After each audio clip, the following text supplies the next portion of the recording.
I was sitting there in that incredibly cheap office chair they never bothered to replace. The one with the weird, faded coffee stain I had been staring at for 6 excruciating years when Vance slid the manila folder across his sleek mahogany desk with that exact same practiced expression. It was a look that sat somewhere between a grimace and a fake customer service smile. I knew exactly what was inside that folder before I even peeled it open. Rejection number 12. 12 separate times. 12 times I had been passed over for the senior consultant position. And the kicker? I already knew exactly who got the promotion instead of me, Fiona. She had been at the company for exactly 8 months. 8 months of coasting on other people's hard work, compared to my 6 years of blood, sweat, and endless overtime. The thing is, Julian, Vance said, leaning forward across the desk like we were old buddies or co-conspirators instead of whatever transactional corporate relationship we actually had. Quarter 4 just is not our strongest quarter for leadership transitions. Listen, I have already put your name at the very top of the priority list for the spring promotions. I nodded my head slowly, acting like I believed him. I acted like I had not heard those exact same hollow words 11 times before. I acted like I had not personally trained every single person who had been promoted above me since I started at this firm. Then, I did something that surprised even me in that moment. I started laughing. It was not a polite chuckle or a cute giggle. It was the kind of deep, resonant laugh that makes the people around you genuinely uncomfortable. The kind of laugh that clearly broadcasts to the room, "I have finally snapped." Vance's face did this weird twitching thing. His perfectly rehearsed corporate smile glitched, revealing the panic beneath. "Something funny?" he asked, his voice tightening. "Yeah," I said, still laughing as I stood up. "Me, I am the joke for actually believing you 12 times in a row." So, that is exactly how it started. That is the exact moment I decided to burn their entire operation down to the ground. But wait, I should probably take a step back and introduce myself properly. I am Julian. I was 48 years old when this whole mess happened, working my life away at a boutique business transformation consulting firm called Zenith Dynamics. We specialized in consulting for massive healthcare companies. It sounds incredibly fancy and lucrative, right? Well, I had been there for 6 long years. 6 years of being the absolute go-to person they called at 11 at night when a critical system was falling apart. 6 years of being constantly told I was invaluable to the team, but apparently, I was never invaluable enough to actually promote and pay properly. Before I dive deeper into this corporate nightmare, please hit that like button, subscribe to the channel, and let me know down in the comments if you have ever been in a situation where you felt completely invisible despite working your absolute hardest. Because honestly, it really helps to know I am not alone in experiencing this kind of toxic workplace environment. And trust me, this story goes to places even I could not have predicted. So back to Vance's pristine office. After that moment of manic laughter, I composed myself, smoothed down my tie, and told Vance that I understood. I told him I was a dedicated team player. Then I turned around and walked back to my depressing cubicle, walking right past Fiona, who was literally showing off her freshly printed senior consultant business cards to anyone who would make eye contact. The title that should have rightfully been mine almost 3 years ago. And it was not just that they refused to promote me. It was the insulting excuses they would give me every single time. It was always some brand new, arbitrary requirement. "You need more direct client-facing experience," they would say. So, I would go out and get that exact experience, leading client pitches and closing deals. "You need to demonstrate more proactive leadership," they would claim. So, I would volunteer to lead a massive cross-functional team and deliver the project under budget. "You need more technical expertise in this specific software," they would demand. So, I would spend my weekends studying and getting certified in whatever new obscure system they were trying to implement for a client. And after I meticulously checked every single box they gave me, they would simply pick up the goalposts and move them again, and again, and again. Meanwhile, I watched them promote completely incompetent people all around me. There was Preston, a guy who missed crucial deadlines on a weekly basis, but played golf with Vance every Sunday morning. There was Maya, who literally could not build a basic reporting dashboard without me holding her hand and walking her through the code, but she happened to be best friends with our director of consulting. And now we had Fiona, whose main qualification for senior consultant seemed to be that she went to the exact same expensive private university as our chief executive officer. I used to spend countless sleepless nights wondering what was fundamentally wrong with me. Was I not charming enough in meetings? Was I not playing the political game correctly? Did I have the wrong background? I spent so much time and energy trying to crack their secret corporate code. But sitting there at my desk that afternoon, watching Fiona parade around with her shiny new title, something inside my brain just clicked into place. There was no secret code to crack. The entire system was rigged from the start. It was not just rigged against me specifically, but against anyone who actually believed that hard work and merit mattered in this place. Then he said something that completely shifted my perspective. He told me to just quit. I told him I could not just quit. I had invested 6 years of my life into this place. He told me that was just the sunk cost fallacy talking, a concept he loved throwing around since he worked in finance. I argued that the job market was incredibly tight, that I was 48, and that starting over sounded terrifying. He stopped me and clarified. He did not say find another job right now. He said quit emotionally. Stop giving them your absolute best. Stop caring so deeply. Stop trying to earn the approval of greedy people who clearly have absolutely no intention of ever giving it to you. I sat with those words for a long minute. That is just not who I am, I finally whispered into the phone. Maybe it is exactly who you need to become, he replied. I could not sleep for the rest of the night. I just kept thinking about what Owen had said, about how I had spent 6 long years, desperately trying to prove my worth to people who had already made the conscious decision to be blind to it. And as the sun started coming up, something hardened inside my chest. A very specific, very dangerous plan started forming in my mind. You see, I knew things. I knew how every single gear at Zenith Dynamics actually turned. Not just the sanitized version they claimed in their fancy, glossy pitch decks. I knew exactly which major clients were on the edge of terminating their contracts. I knew which supposedly successful projects were secretly months behind schedule. I knew where all the corporate bodies were buried, metaphorically speaking. And most importantly, I knew that, despite being completely denied a promotion 12 separate times, I was the absolute vital glue holding at least 5 of their major client relationships together. The firm needed me infinitely more than I needed them. And I was going to prove it. The very next morning, I walked into the Zenith Dynamics office exactly like normal. I smiled politely at Vance when we crossed paths in the hallway. I even went out of my way to congratulate Fiona on her new promotion, shaking her hand and wishing her the best. I sat at my desk and answered frantic high-priority emails from confused project teams. But beneath that calm exterior, something fundamental had shifted. For the first time in 6 exhausting years, I was no longer trying to impress a single person in that building. Instead, I started meticulously documenting everything. You might be sitting there thinking this sounds incredibly calculated, maybe even a little cold-hearted. And you know what? You are absolutely right. But being subjected to 12 brutal rejections will do exactly that to a person.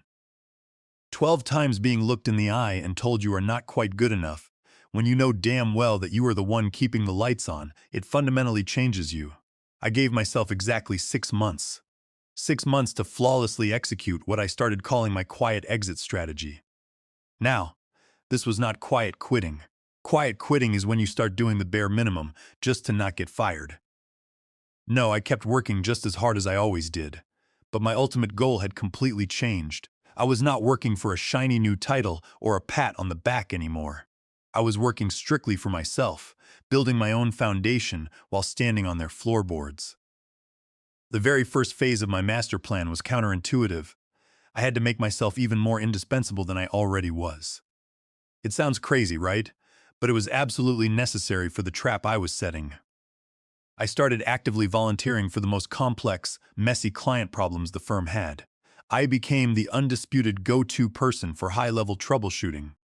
Whenever our absolute biggest client, Vitality Health encountered a critical system failure, they would call my direct line instead of using the Zenith Dynamics support desk. I was incredibly careful about how I did this. I never actively sabotaged a single project. I never intentionally created unnecessary dependencies or broke things just to fix them. I simply positioned myself as the only reliable, fast solution to the massive problems that already existed within their flawed operations. And, true to my plan, I documented every single step of it. Phase 3 was arguably the trickiest part of the whole operation. I had to consciously detach my emotions while still appearing deeply invested in the company's success. I had to force myself to stop taking it personally when Vance would casually steal credit for my innovative ideas during huge leadership meetings. I had to stop feeling a sting of hurt when I was conveniently left off the invite list for exclusive partner lunches. I completely rewired my brain to see Zenith Dynamics not as the beloved company I had devoted 6 years of my life to, but merely as a temporary stepping stone to whatever I was going to build next. Right around month 4 of my 6-month plan, something entirely unexpected happened. The leadership team decided to promote someone else again. Lucky rejection number 13 for me. This time, the promotion went to Preston.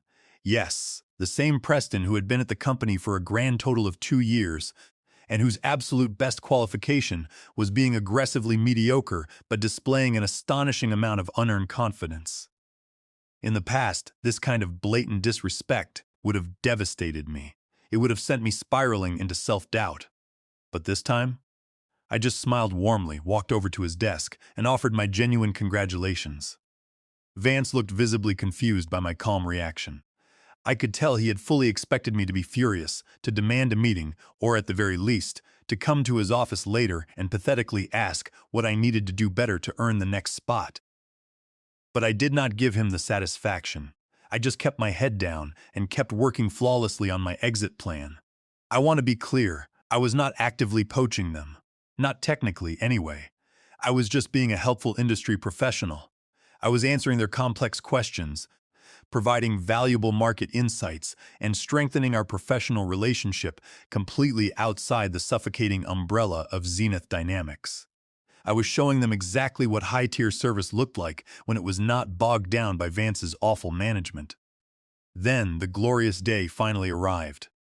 Exactly 6 months to the day after rejection number 12, I put on my best suit, grabbed a crisp white envelope, and walked right into Vance's office without booking an appointment. I quit, I said, keeping my voice perfectly level as I placed the resignation letter directly in the center of his desk. I watched his face cycle through about 5 completely different expressions in the span of 3 seconds. First there was shock, then disbelief, quickly followed by anger, then fear, and finally, the exact expression I had spent 6 months waiting to see, sheer, unadulterated panic. "You cannot just quit," Vance stammered, standing up so fast his chair hit the wall. "We are right in the middle of the Vitality Health server migration. You are completely leading the whole infrastructure overhaul project. We absolutely need you here." I just gave him a cool, empty smile. 2 weeks' notice. The standard terms are all detailed in the letter. "Is this about the senior consultant promotion?" he asked, suddenly sweating, "because we can absolutely sit down and talk about that right now. Q3 is coming up fast, and I have been fiercely advocating for you with the partners." I raised a hand and cut him off before he could spin another web of lies. "No, Vance, this is not a negotiation. I am leaving." And now, my friends, we have reached the part where the story gets really interesting. This is the part where my 6 agonizing months of careful, meticulous planning finally starts paying massive dividends. The part where they suddenly realize exactly what they are about to lose and how badly they screwed up. But before I get into the beautiful chaos of that fallout, I need to take a quick breath. Because even now, 2 years later, just telling this story makes my heart race with adrenaline. It makes me remember how absolutely terrified I was in that moment. I remember how close I came to just backing down, accepting my fate, and staying in that comfortable misery rather than risking everything on myself. But I pushed through, and the aftermath was legendary. The 2 weeks immediately following my resignation were absolute, unmitigated chaos. I have never in my life seen a supposedly professional corporate workplace implode quite so spectacularly, and I had a front row seat to watch the entire disaster unfold. It started almost immediately. First, Vance desperately tried to convince the executive partners that they could easily replace me without missing a beat. He called an emergency leadership meeting on a Tuesday morning, a meeting which, ironically enough, I was completely excluded from there. According to my friends who were in the room, Vance stood up and confidently declared that while Julian's contributions have been valuable, we have incredibly strong systems in place to handle his transition. That is exactly when they started discovering just how breathtakingly wrong he was. You see, even I had not fully realized just how much of Zenith Dynamics' core infrastructure I had quietly built and maintained over the past 6 years. All those late Friday nights, I spent fixing critical database errors that nobody else wanted to deal with them. All those complex software workarounds I had meticulously coded because the company's official, approved processes were complete garbage. It was as if I had been single-handedly holding the entire multi-million-dollar company together with nothing but digital duct tape and sheer willpower for over half a decade. By day 3 of my notice period, the real panic had firmly set in across the entire executive floor. Suddenly, Vance was practically begging me to thoroughly document every single thing I did on a daily basis. He scrambled to schedule back-to-back daily knowledge transfer meetings. He even had the absolute audacity to ask if I could spend my weekend creating comprehensive training materials for my future replacement. A replacement who, by the way, they had not even started interviewing for yet. Sure, I said, smiling sweetly at him across the conference table. My independent hourly consultation rate, after my final day, will be exactly $275 an hour. The look on his face when I casually dropped that number was absolutely priceless. He stared at me like I had just demanded he hand over the deed to his house. "You currently work here, Julian," he sputtered, his face turning an angry shade of red. "For 11 more days you are an employee." I just nodded.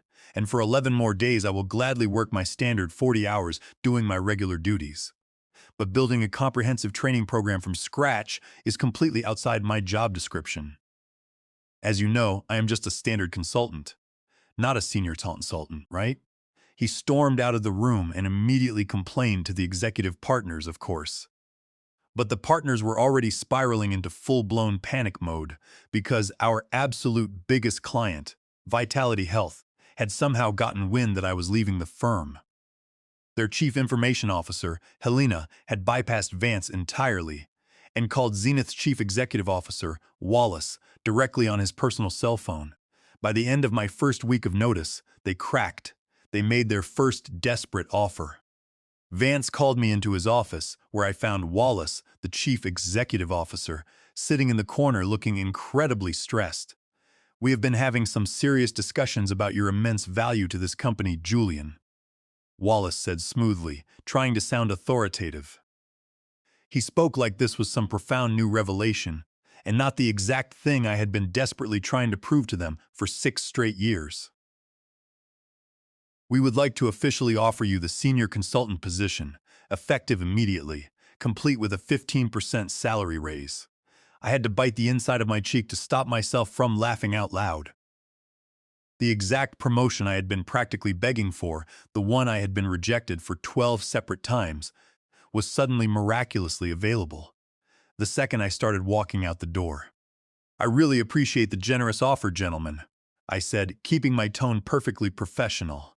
"But as I stated in my letter, I have already made other firm arrangements." They both looked genuinely shocked, as if the concept that I might actually have options in life beyond the walls of Zenith Dynamics had never even crossed their minds. "What exactly would it take?" Wallace asked, leaning forward, the smooth executive facade dropping. "We can bump the raise up to 20% right now." "It is not just about the money, Wallace," I said, which was both true and not entirely true. Of course, it was partly about the money. I had been severely underpaid for my level of output for years. But it was so much more about the blatant lack of respect. It was about the lack of basic recognition. It was about the fact that I refused to spend one more day of my life in a place that had actively shown me 12 separate times, that they did not value me until I was a threat to their bottom line. That is when they made their second, much more aggressive offer. They promised to bump me straight to senior manager, skipping a level entirely, offering a 30% raise and a guaranteed seat on the executive leadership committee. I sat in the room, looked them both in the eye, and declined again. "You are being completely unreasonable about this, Julian." Vance snapped, his fake smile completely eradicated, replaced by genuine anger. "We are bending over backward trying to make this right." "You had 6 years, Vance," I replied coldly, standing up to leave. "You had 6 years and 12 different opportunities to make it right. You chose not to do so." By day 10, Wallace himself walked out of his corner office and came directly to my small desk. He looked awful. He looked like a man who had not slept more than 2 hours all week. "Just name your price, Julian," he said quietly, gripping the edge of my desk so hard his knuckles were white. "Whatever you want. Director level. You can handpick your own projects. You can work from home permanently. Just please stay." For one tiny fleeting split second, I actually wavered. Director level would have been miles beyond anything I had ever dared to dream of achieving at Zenith Dynamics. The massive salary increase would be genuinely life-changing for me. The power to choose my own projects and escape the office politics was incredibly tempting. But then I remembered the 12 rejections. I remembered sitting in that cheap chair 12 separate times, being lied to, being told I was not quite good enough. I remembered watching incompetent people who played golf walk away with the titles I had earned with my blood and sweat. "I am sorry, Wallace," I said, my voice steady and resolute, "but my mind is completely made up. On my absolute last day, did something that surprised even me. I was a consummate professional. I diligently handed over every single thing they had asked for in writing. I provided all the necessary documentation, all the encrypted contact information, and extremely detailed project status updates. I did not deliberately burn any bridges. I did not sabotage a single line of code. I simply packed my things and left. As I was walking out through the glass lobby doors, carrying my sad little cardboard box filled with desk plants and old coffee mugs, Vance stepped out to stop me. "You are making a massive mistake, Julian," he sneered, crossing his arms. "You will not last 6 months out there on your own." I just smiled, adjusted the box in my arms, and looked him dead in the eye. "Watch me. Here is where the entire story shifts gears. Because my ultimate revenge was not just quitting dramatically or watching them scramble in a pathetic panic, even though that was incredibly satisfying to witness. My true revenge was what came next, and how I completely dismantled their leverage over me, using the very laws they thought they could manipulate. Remember those 2 deeply dissatisfied clients I mentioned earlier? The ones I had been having those very careful, off-the-record conversations with them? The very Monday after I officially left Zenith Dynamics, I scheduled formal meetings with both of them. However, I was no longer speaking to them as an undervalued Zenith employee. I was sitting across the table from them as the proud founder and chief executive officer of my brand new consulting firm, Vanguard Advisors. When Wallace found out about the transfer, he completely lost his mind. He called my cell phone, absolutely apoplectic with rage. "This is a blatant, illegal breach of your non-compete agreement," he shouted into the phone, his voice echoing so loudly I had to pull the receiver away from my ear. "I am having our legal team draft a lawsuit right now. We are going to sue you into the ground, Julian. You will lose everything." I let him rant for a few seconds before I spoke. "Actually, Wallace, it is not a breach of anything," I said, my voice perfectly calm and collected. "Because I never actually signed a non-compete agreement with Zenith Dynamics. You might want to have your legal team check your records before you make a fool of yourself. But here is where the legal trap I set truly sprang shut. A few hours later, I received an aggressive email from Zenith's corporate lawyers. Attached to the email was a scanned copy of a non-compete agreement supposedly signed by me, dated exactly 3 years ago. They were threatening immediate legal action if I did not drop Vitality Health as a client within 24 hours. I downloaded the PDF, zoomed in on the signature line, and literally laughed out loud in my home office. It was a clumsy, desperate forgery.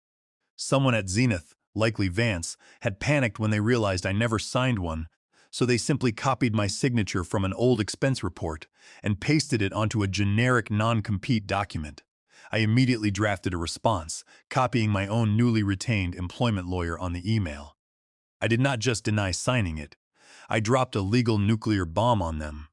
I then explicitly cited California Penal Code Section 470, which clearly defines the act of forging a signature on a legal contract as a serious criminal offense. I explained to their highly paid lawyers that because the signature was forged, the entire contract was void ab initio, a legal term meaning it was completely invalid from the very moment it was created. It was as if the contract had never existed at all. But I did not stop there. I decided to twist the knife and ensure they would never bother me again. Over the past few months, I had noticed some extremely shady financial maneuvering by the executive partners. Specifically, when Zenith lost a major account last year, they abruptly shut down an entire satellite office, without any warning, immediately terminating over 50 employees to cover their profit losses and protect the partners' annual bonuses. In my email, I casually mentioned that if they decided to pursue this fraudulent lawsuit regarding my fake non-compete, I would be legally obligated during discovery to report their mass layoff to the Department of Labor. I cited the Warren Act, specifically Title 29 of the United States Code, Section 2101. I reminded them that the Warren Act requires employers with over 100 employees to provide at least 60 days advance written notice of a plant closing or mass layoff affecting 50 or more employees at a single site. They had given those people 0 days notice, a blatant federal violation that carries massive fines and penalties, including back pay and benefits for every single terminated employee. I ended the email stating that I considered the matter closed, but I was more than willing to forward the forged document to the district attorney and the mass layoff evidence to the Federal Labor Board if they preferred to handle things in court. I hit send and waited. I did not receive a threatening phone call back. I did not receive a lawsuit. Exactly 2 hours later, I received a very brief, incredibly polite email from Zenith's lead counsel, stating that they were formally dropping all claims against me and Vanguard Advisors, and wishing me the best in my future endeavors. They were completely terrified. They knew I had them dead to rights on a felony forgery charge and a massive federal labor violation. By trying to aggressively bully me with a fake contract, they had handed me the exact legal ammunition I needed to completely neutralize them. The revenge was complete, and the best part was that it was entirely legal, utterly devastating, and highly profitable for me. By month 3 of running Vanguard Advisors, my life was completely unrecognizable. I had successfully secured 5 massive corporate clients. 3 of those clients had defected directly from Zenith Dynamics, completely abandoning them for my services, while the other 2 were brand new clients I had acquired through glowing industry referrals. I was easily taking home triple the salary I had desperately begged for back at Zenith. With the massive influx of revenue, I was finally able to expand. I officially hired my very first full-time employee, Tanya. She was an incredibly brilliant data analyst who had been chronically overlooked and underpaid at her previous firm, much like I had been. We were a perfect match. The absolute best part of this new reality? I did not have to work grueling 60-hour weeks anymore. I set my own strict boundaries. I charged exactly what I knew my time and expertise were worth. I built flawless operational systems that actually worked from the very start, instead of spending my nights patching together broken legacy corporate garbage. We met at a quiet cafe downtown. I am absolutely miserable, she confessed, nervously stirring her vanilla latte and looking exhausted. Everything over there is completely falling apart. Nobody has any idea what they are actually doing. The Vitality Health account transition was a total disaster, and Vance blames every single person in the office except himself. I nodded sympathetically, taking a sip of my black coffee. None of this surprised me in the slightest. They talk about you in the office like you are some kind of corporate bogeyman, she continued, leaning in closer. Wallace actually put out a strict mandate, banning anyone from even saying your name out loud in leadership meetings. But the funny thing is, they also cannot stop talking about how smoothly everything worked when you were still there. Why exactly are you telling me all of this, Fiona? I asked her, setting my cup down. She took a deep, shaky breath, her eyes pleading. I want to come work for you. I nearly choked on my coffee. I stared at her, stunned. Excuse me? I sat back and studied her face carefully, actively searching for any signs of deception. Was this some kind of ridiculous corporate espionage? Was Vance sending her to trick me into revealing my proprietary client list? But all I saw in her eyes was deep exhaustion and something else I recognized intimately.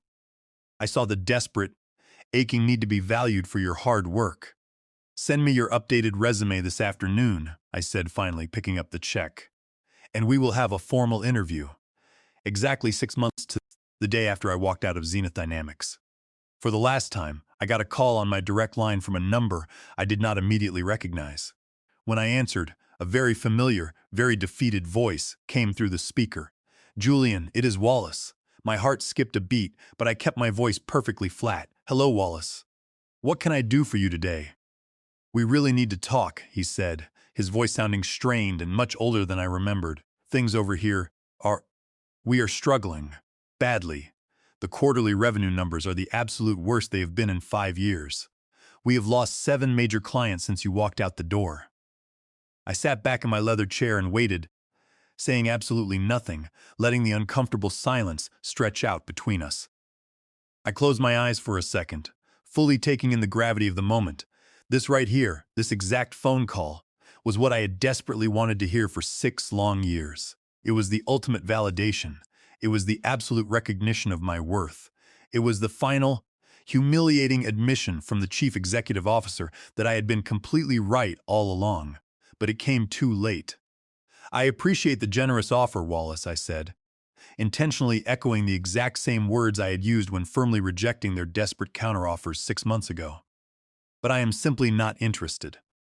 We are incredibly desperate, Julian, he admitted, his voice actually cracking. Please, just come into the office for one single meeting. Just name your absolute highest terms. That is the exact moment I realized something profound. My ultimate revenge fantasy had always ended with them crawling back on their knees, begging me to return, and me triumphantly accepting a massive offer on my own terms. But now that it was actually happening in real life, I discovered I did not want to go back at all. Not for any amount of money they could print, and not for any fancy title they could invent. Because I had built something infinitely better. I had built something that was entirely mine. I am sorry, Wallace, I said, and I was genuinely surprised to find that I actually meant it. But I have moved on with my life, and you really should too. After I hung up the phone, I sat at my massive desk in my beautiful real office, with my own company name proudly displayed on the front door, and I actually cried. They were not sad tears, and they were certainly not angry tears. It was pure relief. It was the final cathartic release of 6 heavy years of constantly feeling like I was not quite good enough. Today, Vanguard Advisors employs 17 full-time staff members. We have successfully doubled our annual revenue each year for the past 2 years running. We are incredibly selective about the clients we take on, the projects we accept, and most importantly, how we treat the people who work for us. Fiona is now my brilliant director of client services. It turns out when she is not trapped in a toxic, backstabbing workplace, she is actually an incredible leader. Tanya runs our massive analytics division. We even managed to hire Maya, Wallace's former executive assistant, as our head of operations. As for Zenith Dynamics, they are technically still in business, but they have downsized dramatically. Vance was unceremoniously let go late last year after losing another massive account. Wallace actually reached out to me again about 6 months ago, this time practically begging for a merger. I declined him extremely politely. The ultimate revenge was not in watching them struggle to keep the lights on. It was not even in building a massively successful multi-million-dollar business of my own. The real, lasting revenge was finally discovering that I never actually needed their validation in the first place. I realized that I could value myself even when the people in charge aggressively refused to do so. Those 12 painful rejections were not failures. They were actually 12 necessary redirections, pushing me exactly toward where I was supposed to be all along. So, if you are sitting there right now, feeling completely overlooked, chronically undervalued, or trapped in a place that refuses to recognize the massive talent you bring to the table, please hear this. You do not have to set yourself on fire just to keep incompetent people warm. You do not have to keep auditioning for people who have already made the conscious decision not to cast you. Sometimes the absolute best revenge is not about getting even with them. It is simply about getting free. And look, I know this story might seem a little too perfect, but I promise you it is 100% real. I have the corporate battle scars and the massive tax returns to prove it. If you connected with any part of my journey, please hit that like button and make sure to subscribe to the channel. Drop a comment below if you have ever had to walk away from a toxic situation to finally find your true worth. I read every single comment, and your incredible stories helped me feel a little less alone in mine. Thanks for listening to me ramble for so long. Just remember, your true value does not magically decrease just because someone else lacks the basic vision to see your worth. See you in the next video.